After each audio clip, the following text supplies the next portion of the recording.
Hey, and welcome to the podcast Talking Event Driven. Today with me I have Kris Feys, VP IT of Atlas Copco, the business area compressor technique. Hi, Kris. Glad to have you here. Wout. Hi. Maybe a Nice. small introduction from your end. Yeah, maybe. I've been working a little bit in Atlas Copco already for a longer time, in since 2004, I think. And I've always worked in the area of let's say the interfacing, um, interfacing to SAP, and then e-commerce world, and like that moved along my way. And in 2015. Then I moved to TVH or Mateco, later we named it Mateco, and there I became CIO of the company, and there we had the privilege to start an entire IT organization and system landscape, which is a once in a lifetime opportunity, I would say. And then after 5 years, I moved actually back in my current role, and now I'm the vice president of IT of Compressor Technique, indeed, responsible for all IT matters for our company. Yeah, interesting. Yeah, so indeed, yeah, 2015, I was there as well. We know each other since then already. When you say 2015, it's been a while already. But was that your first experience with event-driven architecture, or how did you get in touch with event-driven before? Well, it was I've always worked in the interfacing world, Mm-hmm. and in the interfacing world, you always have there's a history on that. And so I come from the ages where were sending messages from one system to another, and then I told the story of I guess not do point-to-point communication, but do implement the message broker in between, and like that. And then we moved along into the APIs, and so in Mateco we were redesigning or designing actually the complete new software architecture, and we decided to build ourselves. And then, yeah, there you saw clearly that there was a need also for a lot of interfacing. And we came to conclusion that APIs are not the holy grail for everything. Yeah, some people, inclusive Kris van Vlaanderen and guys, they came to me and they tried to sell to me that event-driven architecture is what needs to be done. That is the grail, eh? Yeah.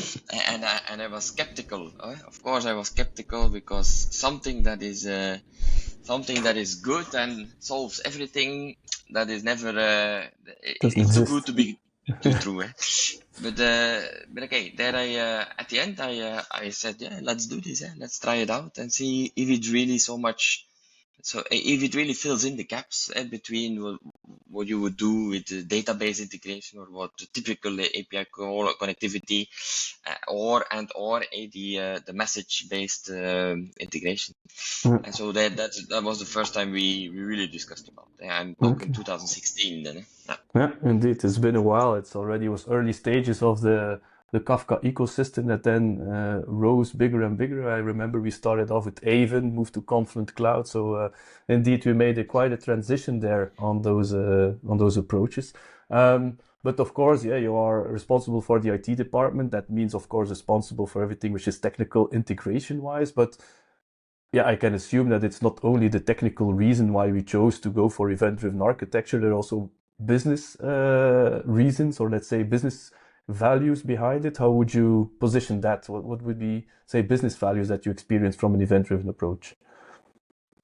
Well, is at the end, in the beginning, we really looked at it more from a technical approach. Mm-hmm. Um, we really looked at it like, okay, we have this microservice architecture now, and we have all these town plans that we have discussed between ourselves, and then we come to a conclusion that it's very difficult to talk the same language between the different teams. Mm-hmm. And so you are not 100%, and you need a lot of synchronization to send, for example, orders from one system to another, or you have a service system, and so then we said, okay, but in when we do event-driven architecture, we will be able to set somewhat the law or the ways of how we as a company do things. So we people came to me and they said we could do event storms. We could actually represent all the activities that a company is doing. Our company then we could represent that in a kind of a middle layer. And all others could continue to benefit from that. And so in the beginning we talked systems, but then pretty soon we say, there's value in this as well, and there is a business value in the sense of, okay, I could see the average waiting time for invoices, or I could see with the rental contracts at the time we can see where rental blocks are stuck, or if they need to be extended, and so gradually we found that this database, I cannot call it a database, but this data store, this never-ending data store, is giving us a lot of possibilities from a business perspective. But it also gives a lot of challenges, because it looks very nice. It looks very much, because that was actually the catch. But the thing that a business event is immutable, that's actually a drastic change of the way you look at storing information. We are used to update tables. We have been used to we have been used to query tables. And then suddenly, I cannot redo. Something has happened. It has happened. But I want to change. I know it has happened. So you cannot change what has happened. So you see the reality, and that gives you challenges on its own. That's what we often come across as well. And then you talk about compensating events. So what happened. So if you want to undo it, you have to make a compensating event that undoes your action indeed, or update your action again. If you didn't deliver machine X, no, you delivered machine Y. Indeed. Exactly. And that is really so you represent the reality, and I'm always in favor of representing the reality. So you have a great opportunity to really see in a digital way how your business is operating. But it also requires you to have very much control, not only control, but very maturity in the way your process or your business is executed. And even today in Atlas Copco, that's the biggest hurdle. The biggest hurdle is not so much the technology. The biggest hurdle is really the change of thinking, and the change. Now everything needs to be well understood, and people need to reuse it. You talked about the maturity of doing things like that. How did you tackle that? How did you work upon that, for example? What in the beginning, what we did is it was a tryout, proof of concept type of things, and so we got some nice guys like Wim and Kris there that were trying out.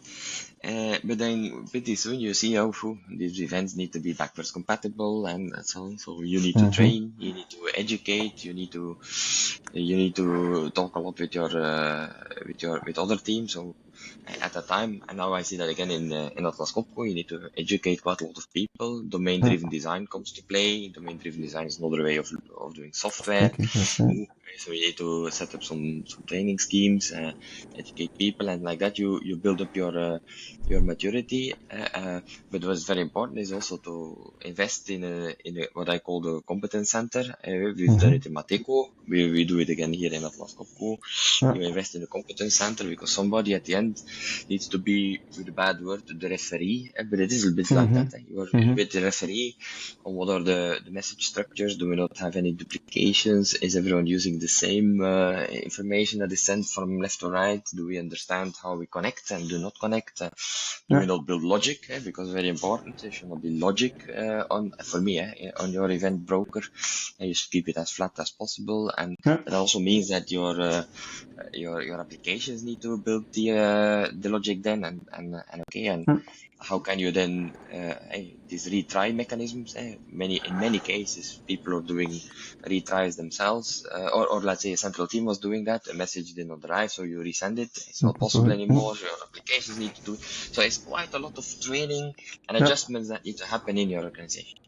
It's indeed a full mindset that needs to be coming from the event thinking first, and indeed making sure that you can process or create your own projection that you need based on those events, because that's also a challenge, of course. You're distributing all of these granular events like order created, start date has changed, machine delivered, and so on. But for certain applications or systems need to create their own projection out of it, what they need, and their own view of what their application needs to represent towards business clients. And so that's indeed something that's very challenging for people who are used to, let's say, just transfer state or just query data and just take it as it is. So it's a challenge on that indeed.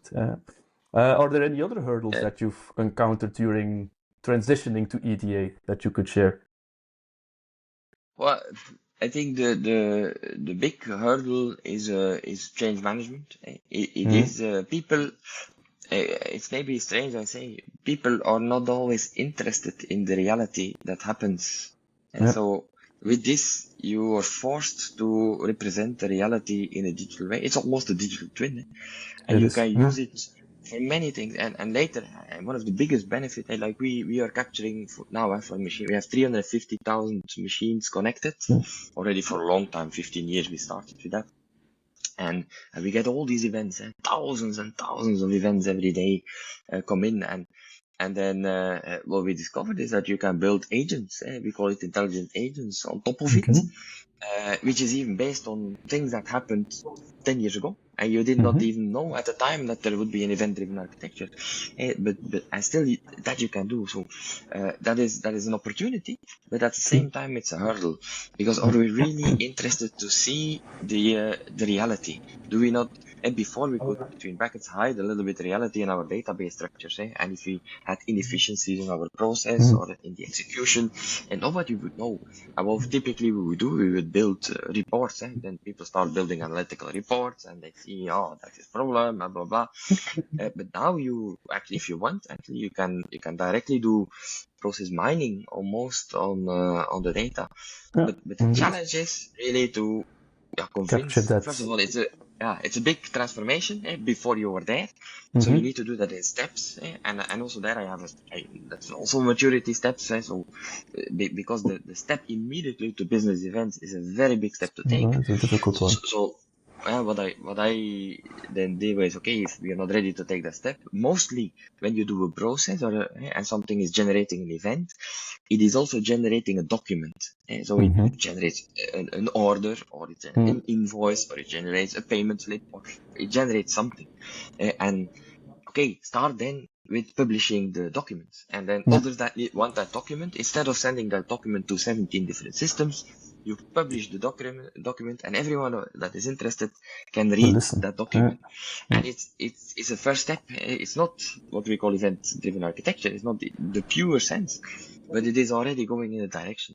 And then the end goal is, of course, you do not publish the document anymore. You publish everything that is happening. At the end, if you combine everything together, you have the document that you can generate in a document generator. And like in Mateco, we were already that far. But in Atlas Copco, we are totally not that far. And we are still in Atlas Copco on sharing documents with each other, sharing information with each other. That's very There's these small steps that you, of course, need to take before you can fully embed event-driven architecture, because indeed there's the holy grail, there's the flag that you planted towards the end, but you need to take those steps and those different milestones to get there. Yeah, true. Because people think, especially in controlling and finance, people think that the truth sits in their accounting system or their ERP system. In an event-driven architecture, it's not. It's just a participant in the business process. So the truth sits on your event platform. What happened indeed. The actual, it's like the single source of truth that you can capture on that event hub indeed. Correct. And do not underestimate the ERP systems, because in Mateco we have the same problem, in Atlas Copco as well. Many companies have an ERP system, an SAP and a Microsoft Dynamics and Odoo, and Odoo is exception. But the others, they are not event driven. They are not yet there. So that means that you need to have somewhat an adapter to be able to extract the data, indeed. That's a difficult part indeed. And always these ERP systems in a lot of companies, they are centrally in the organization, and everybody has to connect towards that ERP package. or the ERP system. No, it's a little bit diverse around. So the ERP is just one of the producers and consumers, just one system that connects to that event hub, and Yeah. that's a difficult part, getting It's those in. very difficult because people are used to it. They make we as well, so they make an e-commerce application, and that e-commerce application has a lot of interfacing, API calls, whatever, to an ERP system, because that is where then the order is booked and logistics need to happen. And that's a direct, not a direct, but I mean, you have a connectivity between the two platforms. Yeah, in Mm-hmm. event-driven, you don't have it. In event-driven, Mm-hmm. you have a connection to an event broker, Yeah. the event platform, and your systems or your applications need to act upon what is happening or generate Mm. things that somebody else is needed. It's a mindset. It's a It's a mindset complete shift, shift of indeed. mindset. Yeah, it's true mindset. Yeah, true. So let's take the example of Mateco. I've been working there for, I think it was about 5 years, 6 years approximately, something like that. Um, 5 years. if you could go back and do it all over again, 5 years indeed. So if you could go back and do it all over again, because we were very early stages, what would be things that you would do different then? For example, if you could take one thing like that, I will do entirely different. Or it was perfect, it could be as well. No. Perfect, it What I wasn't. could do different? Oh, I don't know. A big question From the is event-driven architecture approach, maybe different. Uh, yeah, what I would do is probably um, not start developing in a traditional way and in the middle of the journey change to event-driven architecture. It caused quite a lot Mm, of disruption, and I don't know where they are today, but there was quite mm, a lot of a long time where we were juggling between the two ways of working, the yeah, traditional of way doing and then the things. event-driven way. Yeah, And that is probably okay. I think a lot of companies are in that situation because they have an, an existing landscape. We didn't have that problem it isn't. Yeah, in Mateco. We could start from scratch. And so that I would do different. And then yeah, second, do a lot in change management. You need to get your entire organization with you. yeah. We let it grow gradually. We were proof of concept, show that it can be done, start with it, blah blah blah. The ideas were coming from the guys that worked in before with the DPG Media, and Mm, that were the press group, and that's where it was coming from, and there they had done it in a certain way, and like that we rolled into gradually. it. Yeah, Yeah, yeah, but much more investment in change management and training to people what it really means. because That that's what I indeed important. If you put yeah, indeed Kafka or event-driven at the center of your organization, IT landscape, and so on, it needs to be understood by everybody from ITers, developers who are working with this technology. They need to understand how to work with it, but also from a business, let's say, process perspective. And I was yeah, at the time as well, I was a business process manager. I needed to understand how the business processes work, but yeah, they were represented in a digital way on our event hub. We could use that, we could leverage that. And that's indeed something that you need to know. You need to understand how yeah, that works. Because we all work event driven. We always react to things that happen. That's how yeah. we work as a person. That's how we work as a business always.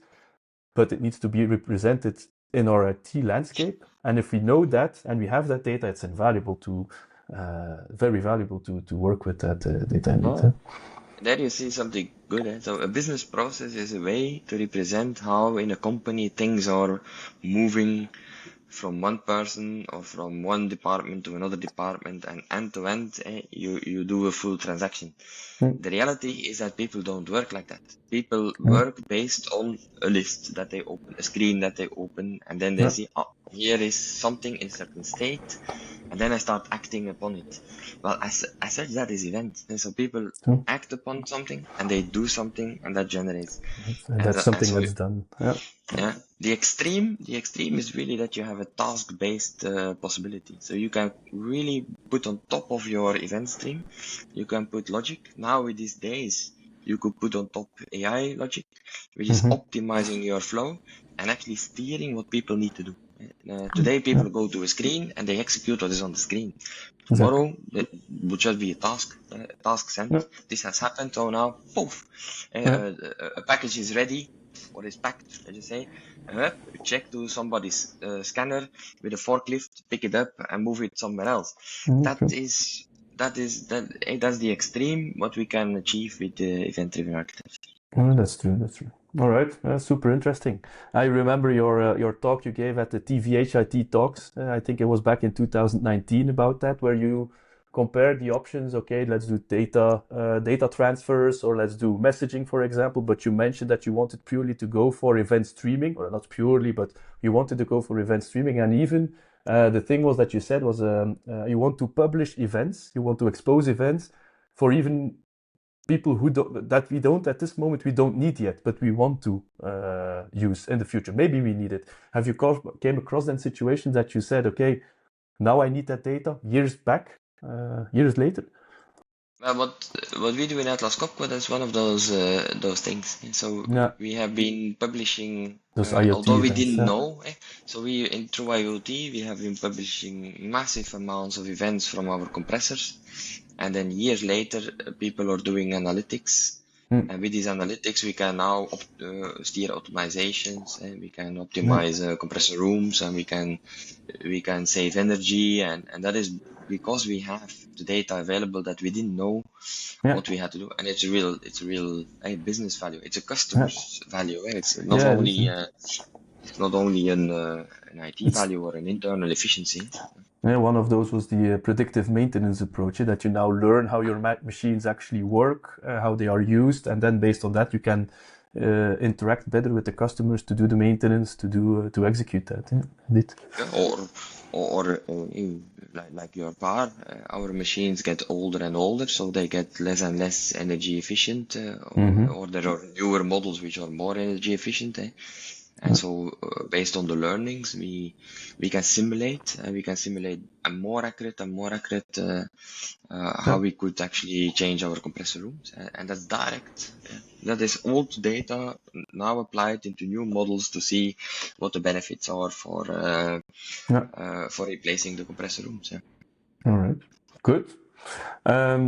Yeah, the question I always ask when I try to wrap up my the podcast is if you were to give one more specific tip. I know we were already talking about a lot of investment in change management. That's something that you would do, but is there anything else, like one specific tip that you would give to your, let's say, fellow IT leaders, CIOs, VP ITs, and so on, that you would say about EDA, of course?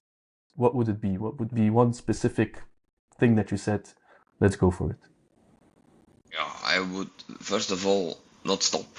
If you are a CIO, you should, and if you believe that the reality should be digitally represented, so in digital twin, then the way to do that, there is only way, is as the event-driven architecture way. And so, if there is one tip to my CIO fellows, colleagues, is just start with it, because one day it will be the common use. And be Okay. aware, listen around, and immediately be aware of the consequence of that. The fact that Yeah. your event is immutable, the consequence of this, the fact that you will be getting so much transparency on what your business is. Yeah. Take that into account immediately. I think Yeah. that's what I would say. Yeah. All right. That's a nice one to wrap up. Thank you, Kris, for joining our podcast. It Thank was you. very interesting to talk to you and to listen to your experience here. All right. Thank you, Chris. Bye. See you. Bye.